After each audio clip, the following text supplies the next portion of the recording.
Amen. Amen. Yeda otumfo ya wase. Amen. Ewa na hwe sopa ene ne bambo sonko a ode abo menu mienu. Amen. Enenso eyeda foforo a ye no eba beche obo ade yawe asem. Yes. Enti baby biara o mesro se wonsaka fidie eye video yi a esro se obehye na obi nso etimi ate asempa ni bi na obeye nshira. Amen. Amen. Eye asafa woti yankan living Yahweh 7 day Sabbath assemblies. Yes. Yes, of penny din the apostle Okon Ajemai. The dynamic preacher. Yes. Papa oba yachiao. Baby bia wo biara oba de yawe enti ne name enfama. Amen. Amen. And then so ye no eba beche oba de yawe asem. Yes. Na asem niti anase topic a ye de ato eye asempai a ye de ebra oni se wodie wo mu a yifa se wodie wo mu a yifa adenti na matu ne din se wodie wo mu a yifa. Yes, matu ne din se wodie wo mu a yifa ene se ensem bebre ene enyema bebre ekoso wo oman ene wiase afa na nyina se woti wo na woti ensem ne bia na oyam kra ye den ahyo ene ni petimi ebie nanum no afi ne se 32 egu nanum yi aka se onyankopon bi ni wiase we mu. Yes. Me pacho na oka sase mu me pacho oyam anhye woda obi wanum na oka se onyankopon ni wiase me pacho oyam me se oyam anya den anhye woda asemisa me pacho inframa wo hu me pacho efa ne free ba ye me pacho eduanye yedi ye bi se wo se efa na ebro efi abaye efa na banchi efi abaye na se wuni me bia sane mo wanyina efi baye na se wudi a me pacho hweni yie ewo wonsem aya obeka ho. Yes. Esa se bible me atase se onipa wonsem so ne befa so aya den ede bu atan enti ye be hwe bible mu. Yes. Na bible no ayede akasa no klem atre minu mienu no kwasem enti ye hwe bibi asem bi a aye na David ekaye ewo enyom Psalm 14 verse 1 waso odedentwie bible say odedentwie eno so na kuma mu say onyankopon bi ni wiase we mu enti bible di atam because essence enipa ni mu bi abaye amodi kan be kan sansem no. Yes. Ani ya twede yense na wode ma me no mienu se yenhwe ye na yanka anase yembiye no ya no anka se onyankopon bi ni wiase we mu essence omomo kan the bible so me yeden o me dedentwie me pacho obi a wagimi yes ye kase obi a wagimi a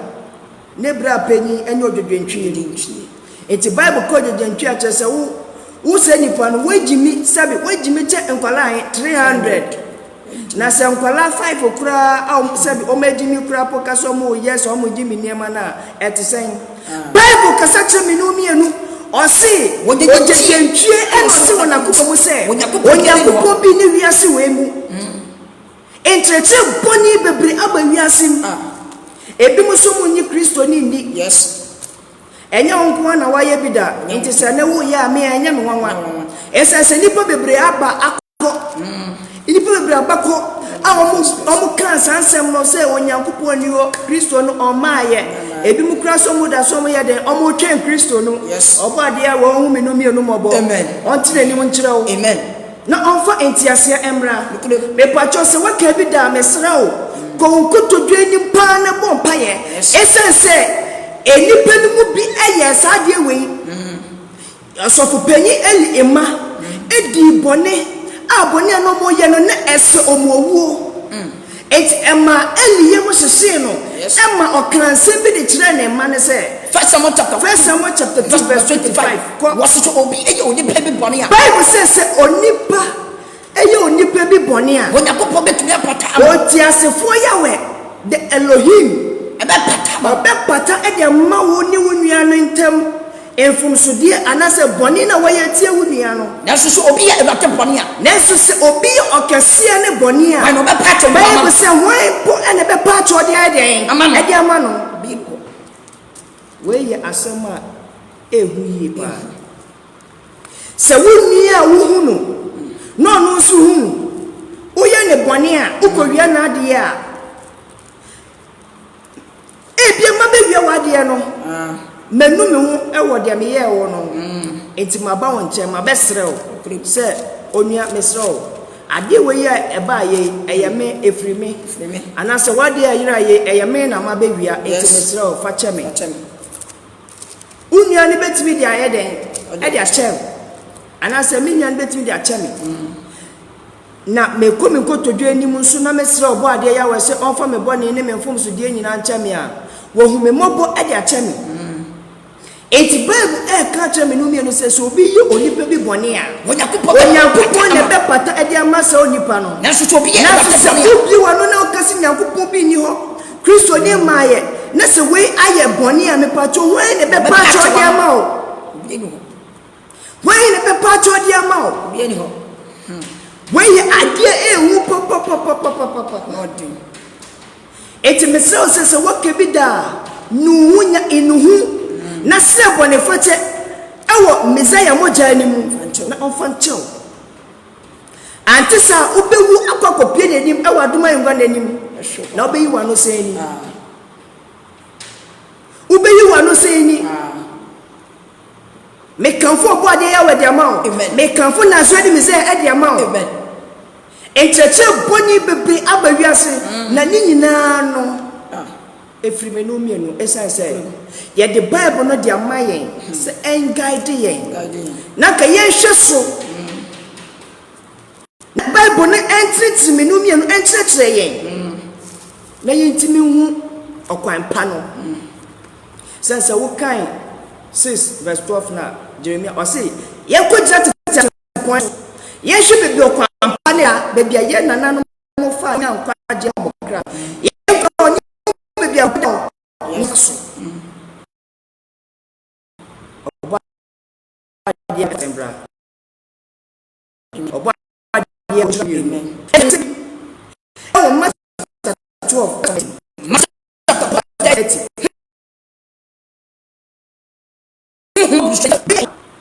esi wo wiase a eye ebususem ebi na medi kankan se hweye no ankase Nyankopon ni wo hweye no ankase wonje Yesu Kristo endi hweye no ankase won kronkron bi ni bebi okwasem na nyese be afobo na temo de ama me no mienu na asofo na nka wo so mu gina ho na mo ka no krasem na omo pepe Bible ni mo ahwem na mo ka nkwajesem kire me no mienu no ene asofo ni nyina kwakoye edufude pe asofo was it the oncoming one Bible said the oncoming one and otiam eye no kre esa se nipa bebre afomo se omo ya sofre mo so omo ya sofo Yes, Bible say the oncoming one Kristo kasa o say the oncoming one and otiam and to oneme emboabo ano esa se abra Nyankopon nam ne nkoa so ebobo Nyankopon emma e dia kɔ nanim no na edifo atrofo ne nkyerɛkyerɛ atrofo nkyerɛkyerɛ bɔne e kɔ wiase no mo hwitim no mo se Onyankopon ma no omo tuo maso ene omo nkyerɛkyerɛ bɔne no yes was it yinti amese say it Bible say waiting no all see me no mienu say what the body dey ebusem nyina ebe fi nipa Messiah say ye de bɔne enye bususem nyina be fi onipa naso huhum abususem naso huhum abususem de what in fi nipa Bible say ye fi onipa na do be kase che onipa ba de obekase che onipa ba Yesu Kristo ni mo be fi Bible say odi be fi naso do be kase che honkonkon naso Bible say de obekase tie honkonkon ni what in fi ni yase ni yase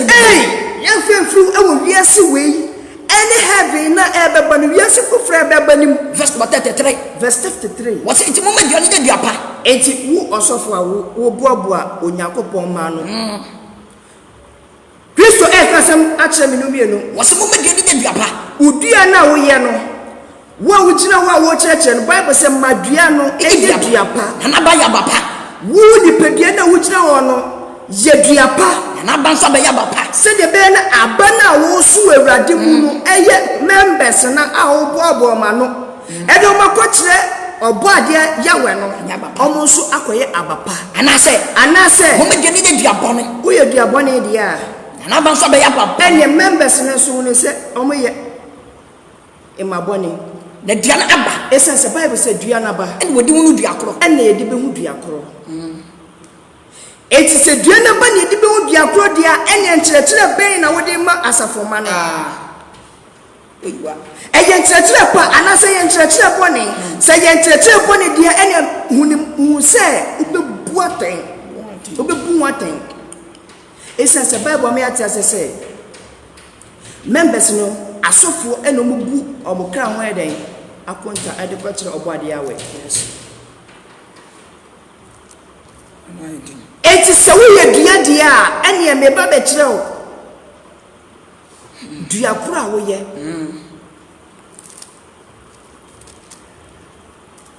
Bible say ma odua ni nye dua pa na ba so be Kristo ebe demonstrate kyerɛ ye emye wu dua kura na o kan wasem iti also for me so ye dua ho wo ye dua Luke 23 verse number 31 Luke chapter 23 Luke 23 verse number 31 yeti oboade asem Kristo ebe ka dua no ho kyerɛ ye wasana for de ye ne ye dua mono Bible say abra ye chi Kristo me no mienu boni nti na obewu wo Calvary bepo ne so no o de sre ade ma me no mienu enti abra ye chi Kristo na ye bu no na enipa esu no asemo bi na no kan say wakase so di we eye dua mono say ye di we eye mi dua mono am ye Kristo na ena na de no de be ye dua wi ene na wo dua wi ye ede ne de be ye o so no Kristo Nazarene Messiah a onye bone da no say empo ye buani kumfo ewo enipa oba ye obeye enimu na say ye buani kumfo a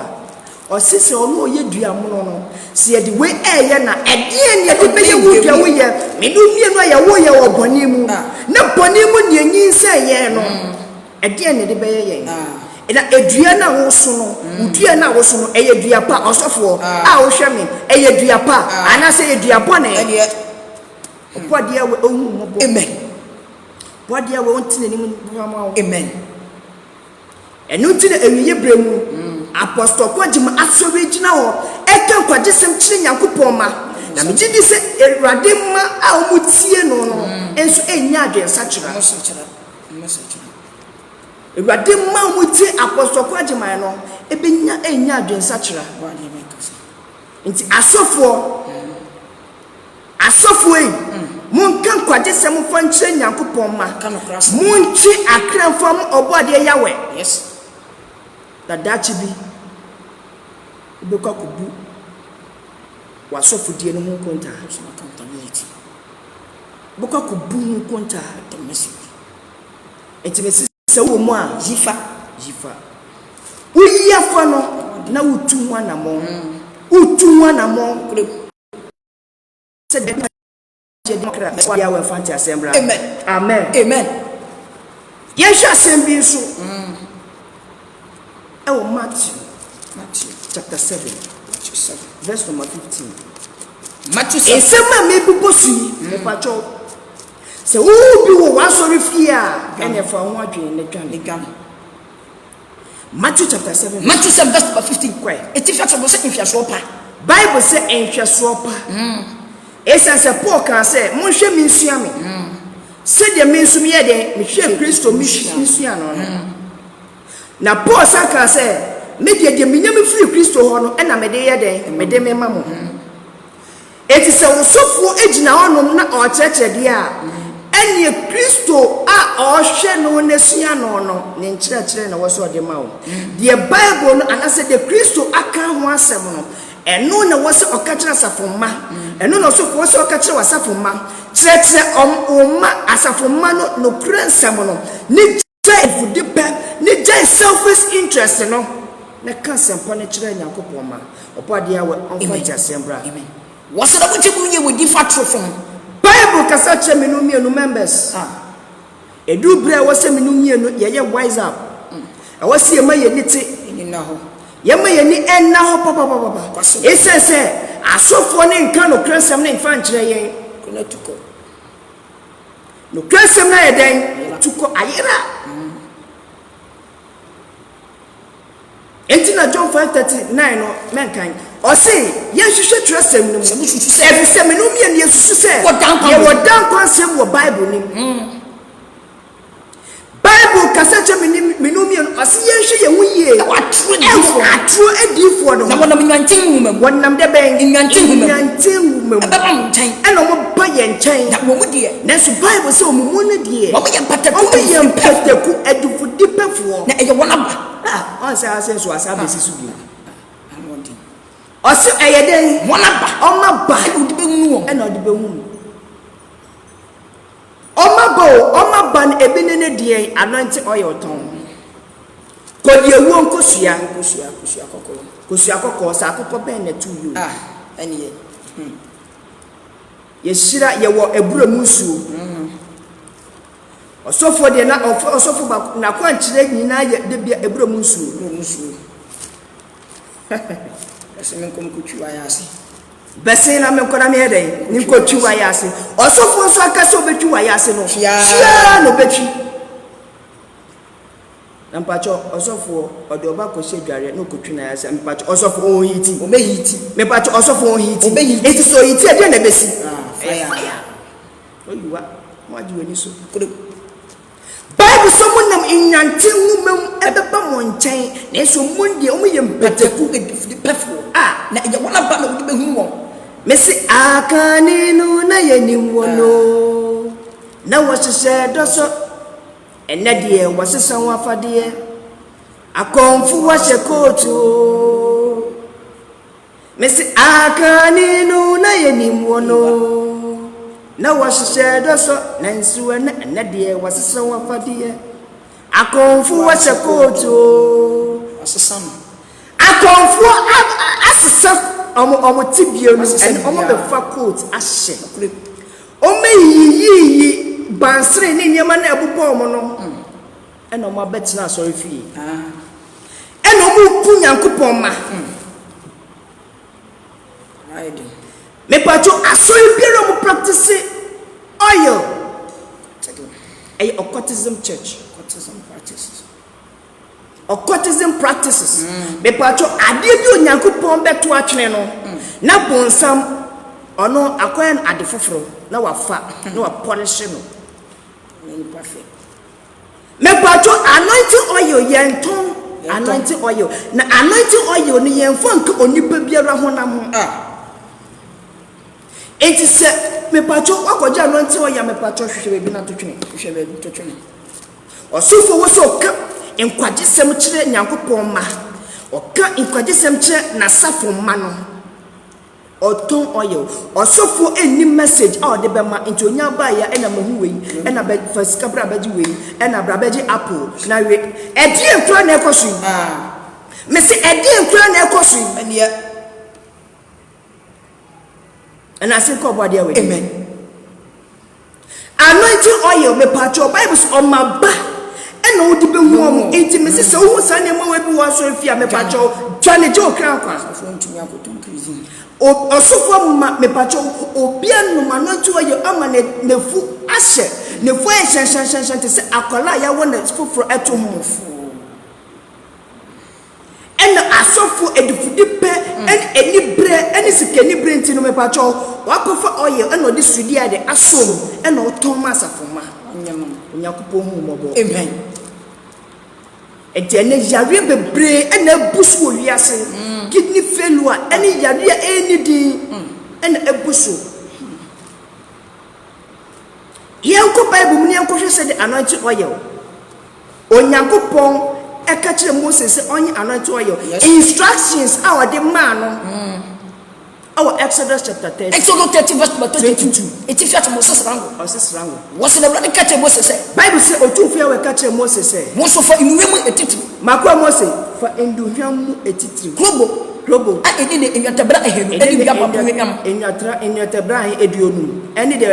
dua papo wenwam safa eno so wenwam sa efa na fa ye ahenu eduonum eni imreche wenwam ahenu eduonu ene de imreche de enwenwam ahenu eduonu eni bani wunye wenwam ahenu wenyina ye beba ne ba pepe mu kinkan bible awo konkom bia gatabra so konkom bia gatabra so eni ngudua ngusi to abako eno susu ayan bako na fa ye sango kronkron bible say na Mose enfa nye srango ekronkron edufra wafa na edufra nyansa edufra a wafa edufra nyansa enye sango kronkron enye sa de mo ye ni bi we ye edufra ya fra no edufra nyansa enye sango kronkron enye srango kronkron na fa sra ehia to madan o che bebi onfa sa oye no ensra ehia to madan no ani adanse adaka no eye asore dan no en enyema wo asori fie ni en epono no en eho nyoma nyina en kanedua no en eho nyoma no en eduhwam hye butia en osafori butia en eho nyoma nyina en sanyema wo nyina be hu mu famu nyema enti emrepem ye beba ne ba bepepe ni nyina mu de akere o nya hwe de enne de eye en juma edi ewo enebre mu to bible da so en kudu o ko en intase no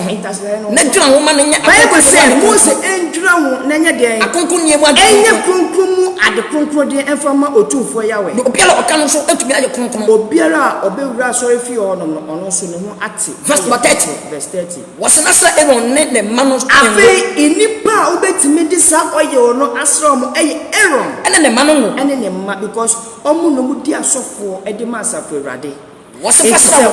obodi awe se Mose di ensra won esra omu hia wobetumi abeka kronkron members no anas asafo na bebo mo nchen de omo ha beba no otene ne nsa wo mo so a enwosra na firi mo nsem ayeden egu omo so wobetumi abeka kronkron di me asofo na se de be no be kronkron atimi abeden abedi me sofo yes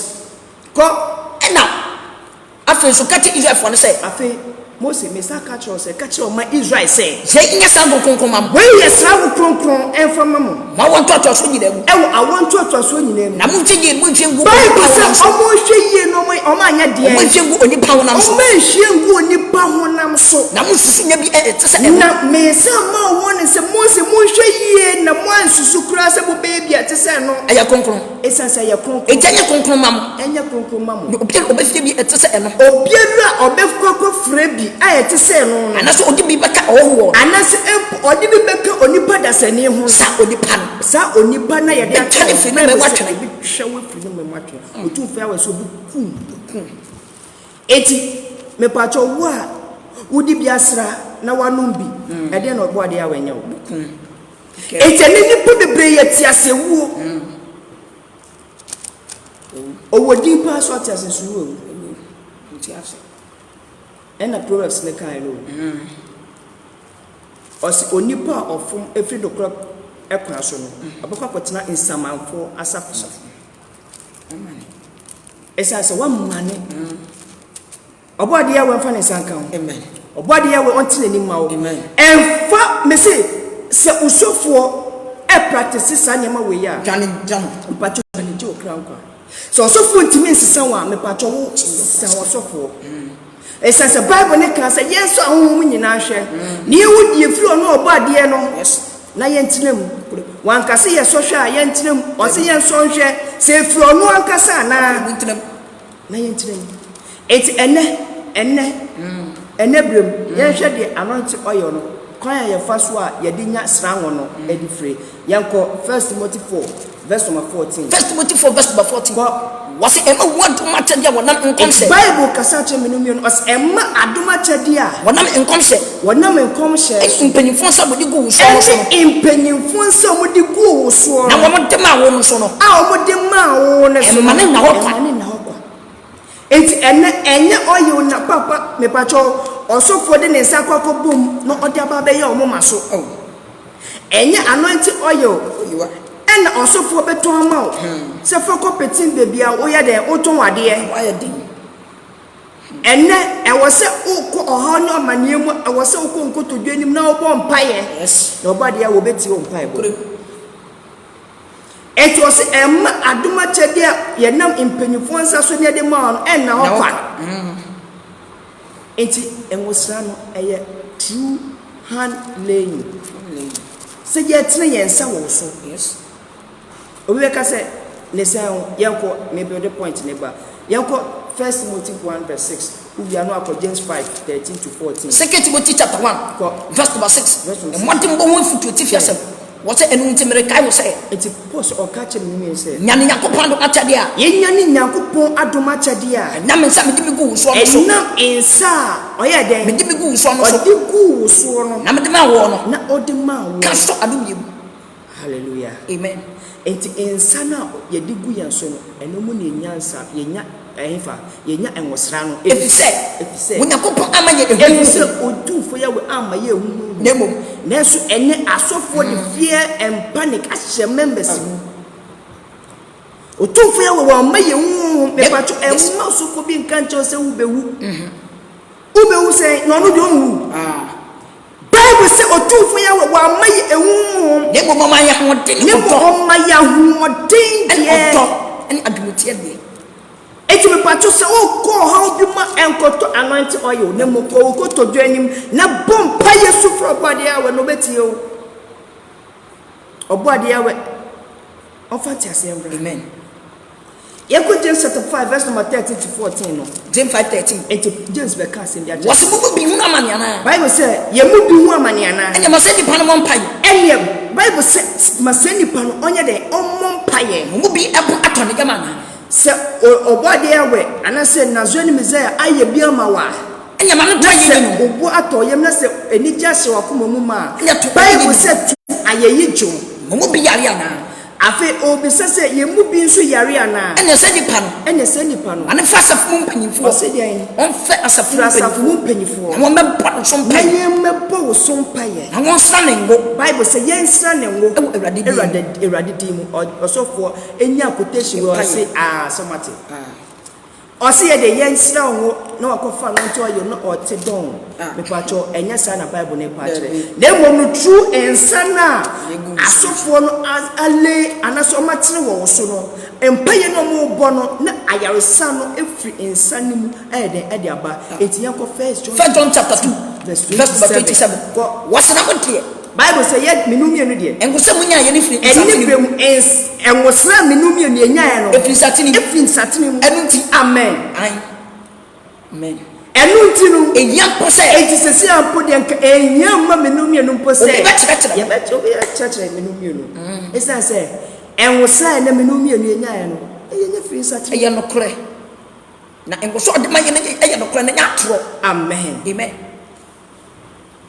etipacho uwa sorry fie also for toya me pacho bisa also for no question amani abefon ku ne frifa me pacho Kristo ba yo beton abefon ku tabi me pacho Kristo ba ya me pacho beton oil me pacho Petro mu be di Kristo after the death of Messiah me pacho omu wan na beton oil inta den ti ne asofo ton anointing oil na se yo mo ye hwe o mesu o mo no me pacho ma mbe boss abra we ya na se en asofo mo ba boss abra we ya den na wose ye we member was so bisa question because who can kwaje dia ma okra amen in some way nyina ye eniam ekoso waso afie entina me sisa wo die wo mu a jifa topic a eda enadwumedie ne so no when so ye eniam ekoso waso afie me pacho se hu bi wo waso afie a me pacho me se dwane je okra nkwa osofo ntimi sisa wa wankasa ye den sisa osofo 1 Corinthians chapter 11 verse number 2 man so de babrabo yeti fiasem yankwe wose na bi ma yesa mo kan ade nyina Paul say oyi asafu Korinto aye eso mo kan no ade nyina mu na mo kwatete nsam a be mi sem na atete nsam a Paul ade chirechire Korinto asafu no omoda su krem na me pese mu se eti Bible say opese onipa biara ehun se obade be biara ti ni Kristo obere me biara ti ani Kristo na oba ni ti ni obere ma na wo oba su uti ani bere ma na Kristo ti ni Onyankopon o se wa indidiso na Kristo su ni ti ani Onyankopon obade be biara odo bompaye eti me pacho Bible say obere me bia obon paye ana so oresanko anase o preach na wakata ntiri so na se wakata ni ti so a sa oberima Bible says sa oberima oni ni tiri ni oni wuti aye Kristo ni won fe ni die ni obu anya de ama no enti me pacho asofo a mu wo asori fie na mu preach na echehye bo no me pacho wan na wo preach a kire no na ehwadi mu na wo preach wo obade ya we ehu ye mobo amen otumfo ya we onso ye mu amen waso obadi ya nto orban pai Mera Sarah Bongret obade ya we nshira obade nyo kese me hu se waba online enya won ko anwanu bi nso ekeka ho yes omuna nyankopon entile ni efanchem oma na adom ne ngosa ne kese wo moso amen amen amen verse number 5 no eti se uyo osofo member wo ti asori fie wo se osofo ehyeche gani entna okura ohyeche no preach wamane ohyeche no obo mpaye obo akire wan wamane enti sanso na se uyo oba awore bompaye na se wo bompaye na se wo senkom na se wo senkom na se uti su dawa na se uti edawa wo sa oba na so uti uti ni na saba enti wo ya saba na se de wabot Bible say enya ti se de yeyi uti yeyi unini free uti so oba so ayetwa ne sakura uti wo sa e ma de no di muti de mesremu enti Bible say ye oba ni wo se ye betutwa ni ti so anase be bo ni ti kwa and onkete ntiri so enye wo bompaye e wa sorry fie ana wo kwa sorry fie a me pacho Bible say ye dey kata uti so na so oberima de na so oberima de en so onkete ntiri so en se okata ni so se eni nani monyam so oba de na so oba de ojo oberima ni monyam oyo oberima eni monyam enti na ahyase no oma odi ya fatu won odi church de ba say oba biara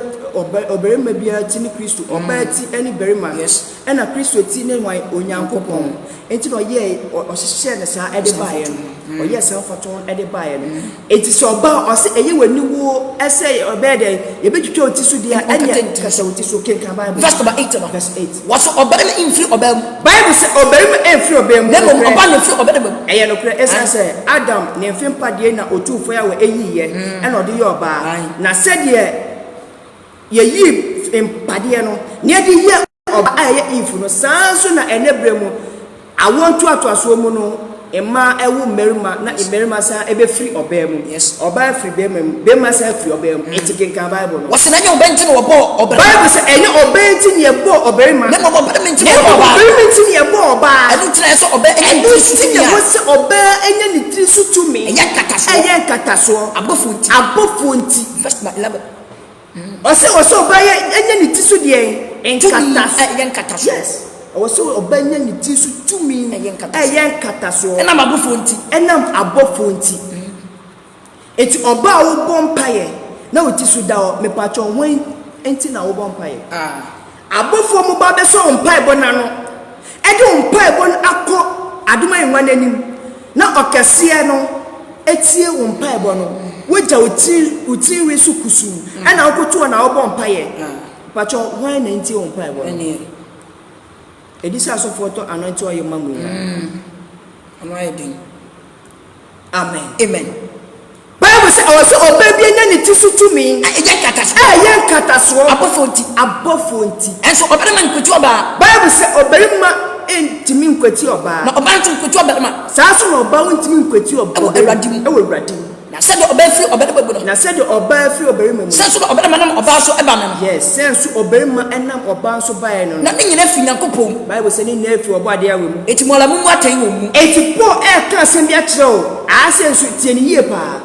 ose menu mienu ye mu atan ewe ye mu enye so oba no bompaye eti enye feriempo se oba e bompaye na onkata ntiso na onkata nitiso obreso nara entra mu se ti ose obreso na kasa entra yen se oba de be ntiso tutua culture ankasa etre se bema eja ni timi ma ni timi fupuwa ense na monyam Bible se ense na ni monyam na so oba ye no kre so se bema eja ni timi ya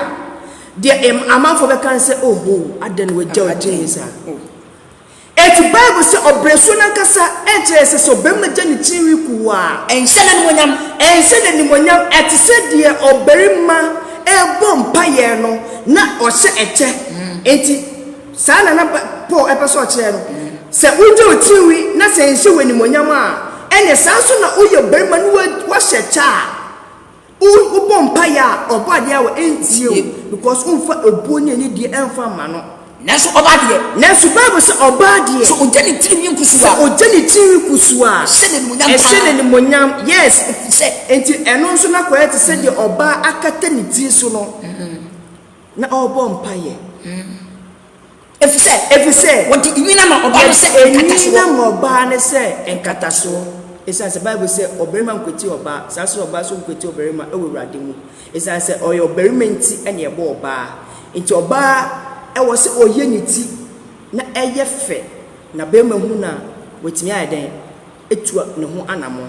eti Bible se ye de enwini ma oba se nkataso enya empire side we o se ye ba empo ye culture mu a obresuo na nkasa kire ye nse ena na po echeche we na osofo a onsua ade na onsua Bible no na oka se we ye de enyi ama oba se nkataso nti oba ebo mpan no wankata ni ti so enya hwe oba ade a we omumobo osofo a onsua ade na ye stomach pastor na wotimi nkyere sa asem she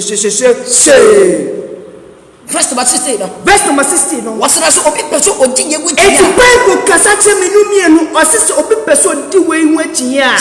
Ye living ya we 7 days about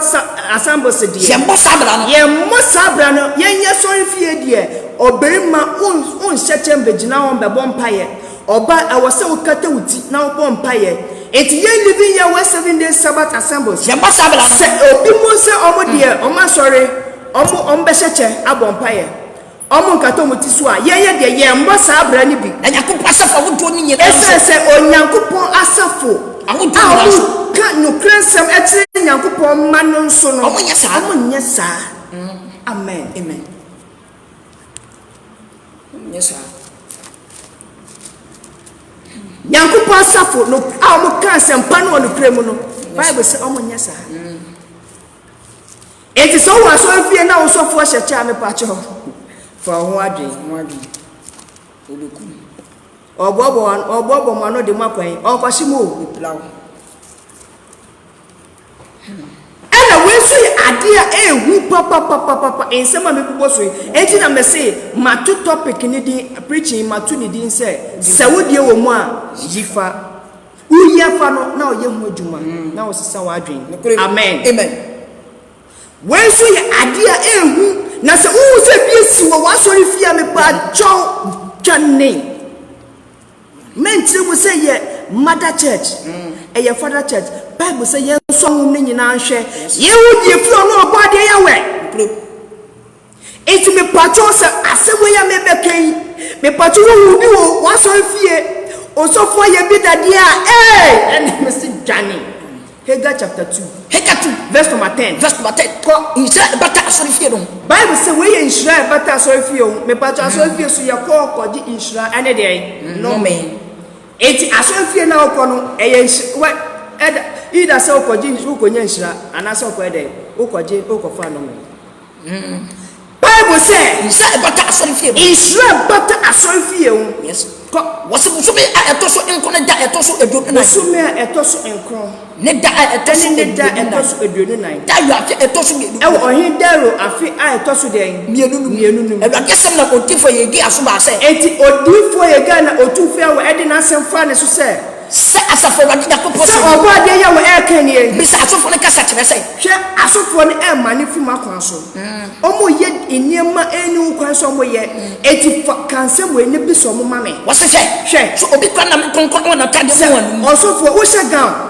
ana se wo hye tade fita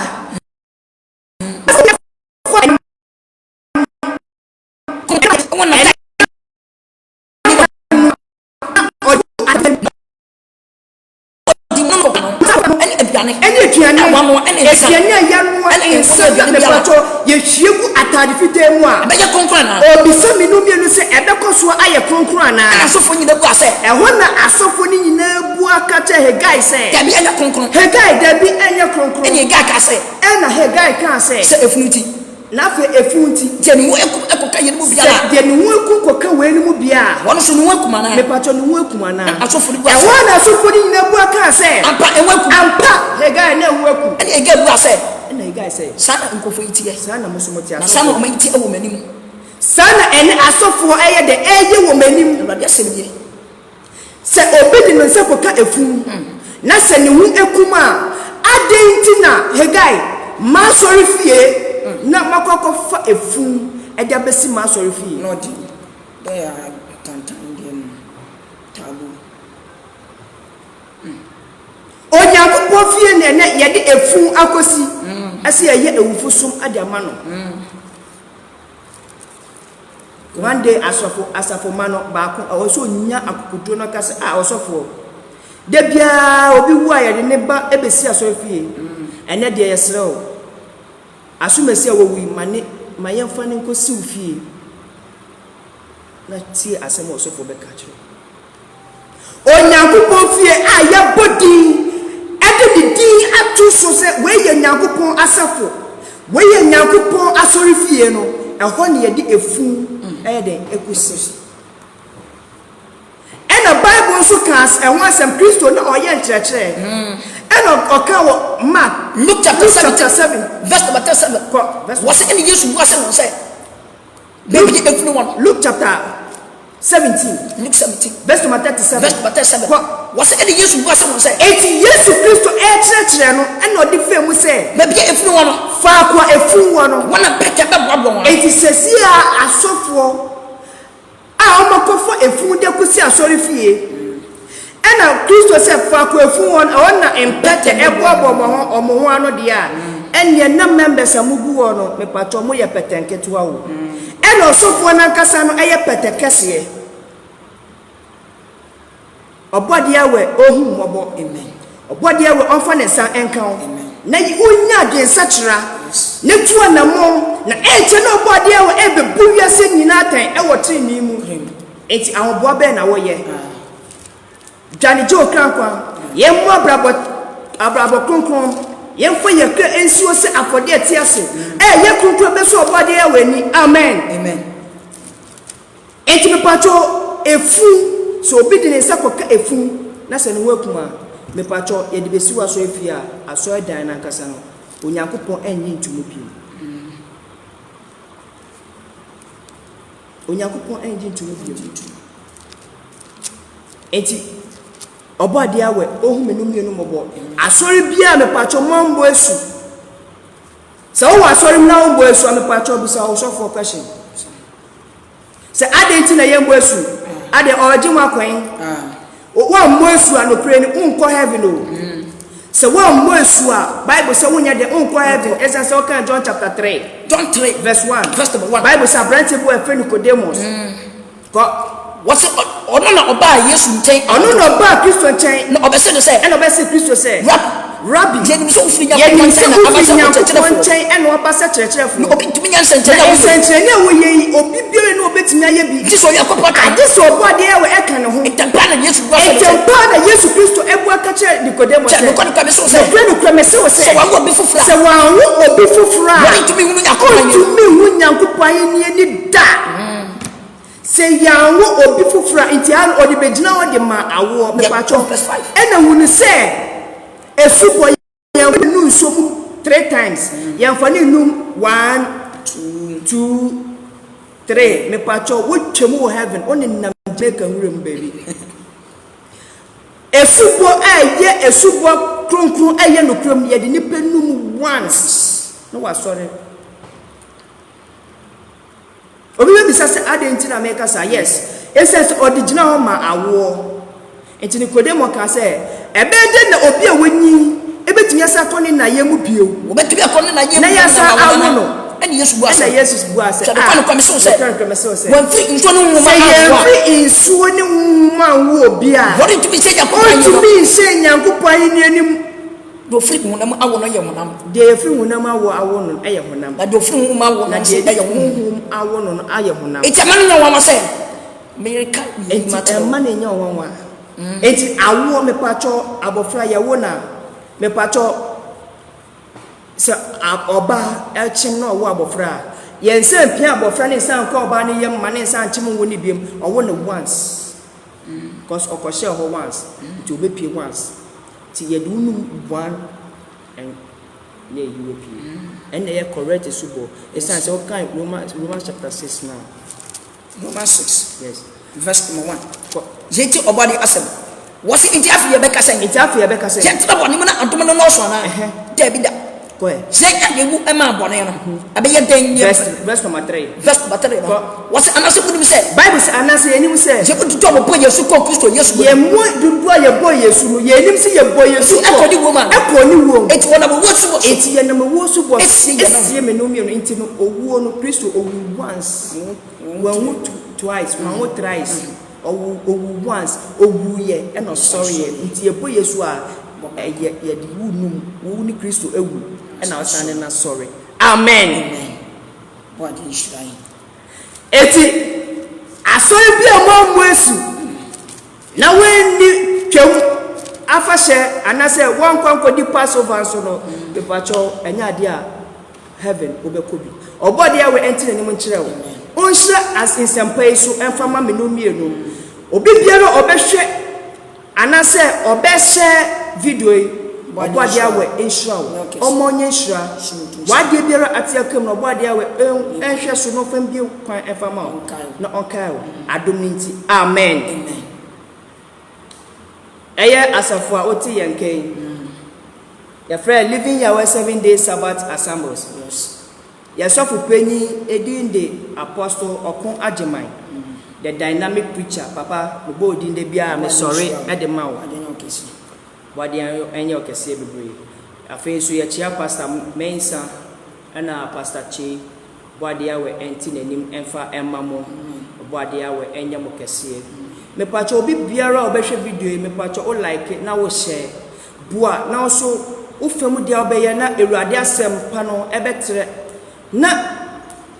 ebema obi a onti nyame asem no enso beti nyankopo asem no me pacho onso ye ofam dia yen share video no na obeye nhira obo ade awe enka ho adominti amen amen bye bye